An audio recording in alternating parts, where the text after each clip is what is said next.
ખેડાના ઠાસરામાં 70 વર્ષ જૂનો બ્રિજ ધરાશાયી થયો। ચિતલાવથી સરદારપુરાને જોડતો આ બ્રિજ ધરાશાયી થયો, જેથી સ્થાનિકોએ તપાસ માટે આવેલા મામલતદાર, પ્રાંત અધિકારી, માર્ગ અને મકાન વિભાગ તથા સિંચાઈ વિભાગના અધિકારીઓનો ઘેરાવ કર્યો। 1 વર્ષ પહેલા સ્થાનિકોએ આ બ્રિજ અંગે સ્વાગત ઓનલાઈનમાં ફરિયાદ કરી હતી અને સાથે બ્રિજ અંગે અનેક રજૂઆતો કરાઈ હતી, અને આમ છતાં કોઈ જ પ્રકારની કાર્યવાહી ન કરતા આ ઘટના બની હોવાનો આરોપ સ્થાનિકો લગાવી રહ્યા છે। તો ખેડાના ઠાસરાનો આ 70 વર્ષ જૂનો બ્રિજ જે ધરાશાયી થયો છે, ચિતલાવથી સરદારપુરાને જોડતો આ બ્રિજ છે, અને બીજી તરફ સ્થાનિકો છે એમણે પણ માંગ કરી છે મામલતદાર, પ્રાંત અધિકારી, માર્ગ અને મકાન વિભાગ તથા સિંચાઈ વિભાગના અધિકારીઓનો ઘેરાવ પણ કર્યો। મારી સિંચાઈનો જે રસ્તો છે પુલ એ તૂટી ગયો છે। અગાઉ 1 વર્ષ પહેલા સ્વાગતમાં રજૂઆત કરેલી તો પણ ધ્યાન દોર્યું નથી। અત્યારે ફરતી સીએમઓ પોર્ટલ પર રજૂઆત કરેલી તો પણ ધ્યાન નહીં દોર્યું, અને મહી સિંચાઈ વાળાને અમે અત્યારે રાત્રે પણ રજૂઆત કરી તો પાણી બંધ ના થયું, તો અત્યારે સવારમાં પુલ તૂટી ગયો છે। શું તકલીફ ઊભી થઈ? જે અવર જવાનો પેલો તો રસ્તો બંધ ગયો, પછી ડેરીએ દૂધ આપતા ગ્રાહકોનો એવું બંધ થઈ ગયો, સ્કૂલના વિદ્યાર્થીઓ માટે રસ્તો બંધ થઈ ગયો, પછી કે નોકરિયાત જવા માટે રસ્તો બંધ થઈ ગયો છે। અને આ રસ્તાનું ના ચાલુ થાય તો જે મેક્સિમમ 20 ગામો છે એનો અવર જવાનો રસ્તો જ બંધ છે, અને આ જવા માટે બીજો કોઈ રસ્તો નથી અમારી પાસે, 5 કિલોમીટર ફરીને જવું પડે છે। પુલ જે તૂટી ગયો એ 20 ગામને જોડતો માર્ગ છે, જે અમે ઘણી રજૂઆતો કરી તો કોઈ ધ્યાન નહીં ધર્યું। આજે બધા લોકો આવીને જોઈને પાછા ગતારા હશે, કોઈ હજુ સુધી કોઈ કામગીરી કરવી એ કોઈ ધ્યાનમાં લેતા નથી।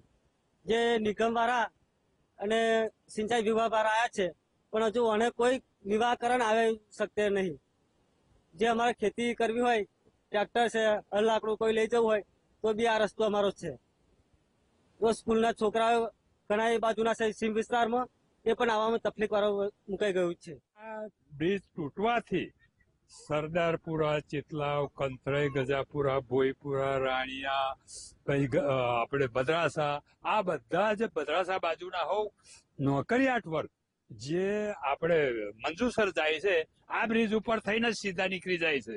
તો આવી બધી મુશ્કેલીઓ, અને અમારા ગ્રામજનોએ લગભગ ભૂપેન્દ્ર પટેલ સાહેબને, મુખ્યમંત્રીને 6 મહિના પહેલા લેખિત અરજી આપેલી, એના અનુસંધાનમાં અધિકારીઓ નતા આવ્યા, પણ ફરી જયારે સુરેલી આગળ કઈ કેનાલ તૂટેલી ઉમરેઠ નજીક હમીદપુરા, ત્યારે પછી આ ફરી ધોવાણ થાય, વધુ પાણી છોડ્યું, એટલે તારે અધિકારીઓ જોવા આવેલા અને એમની ઘોર બેદરકારીને લઈને આ બનાવ બન્યો।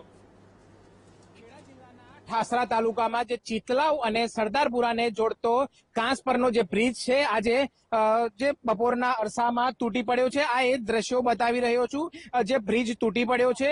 સ્થાનિકોનું કહેવું છે કે જે પાણી છે તે આ કાંસમાં છોડવામાં આવ્યું હતું, સિંચાઈ વિભાગ દ્વારા વધુ જે પાણી છોડવામાં આવ્યું હતું, જેને લઈને આ બ્રિજ તૂટી ગયો છે। બીજી બાજુ જે માટીનું પણ ધોવાણ થઈ રહ્યું છે, કાંસમાં જે જોઈ રહ્યા છે તે જે કાંસમાં પણ વધારે પાણી આવવાથી માટીનું ધોવાણ થઈ રહ્યું છે। બીજી બાજુ જે સામેના દ્રશ્યો બતાવી રહ્યા છે, આ જે ચિતલાવ ગામના લોકો છે તેઓની પણ આ બાજુ જમીન આવેલી છે, આ બાજુ ગામમાં વસતા લોકોની પેલી બાજુ જમીન આવેલી છે, એટલે કે એક તરફથી બીજી તરફ જવા માટેની જે મહત્વની સાંકળ કહી શકાય તેવો આ બ્રિજ છે તે હાલ તૂટી પડ્યો છે। તેને કારણે હાલ આ વિસ્તારના લોકોને ભારે હાલાકી વેઠવી પડી છે। 10 થી વધુ ગામોના લોકોને હાલ મુશ્કેલી વેઠવાનો વારો આવ્યો છે। આ બ્રિજ તૂટી પડવાને કારણે જે સ્થાનિક મામલતદાર છે, માર્ગ અને મકાન વિભાગ છે, તેમજ સિંચાઈ વિભાગના અધિકારીઓ પણ હાલ ઘટના સ્થળે દોડી આવે છે। હાલ આ વિસ્તારના જે લોકો છે તેઓને એક તરફથી બીજી તરફ જવામાં ભારે હાલાકી વેઠવી પડી રહી છે, અને જીવના જોખમે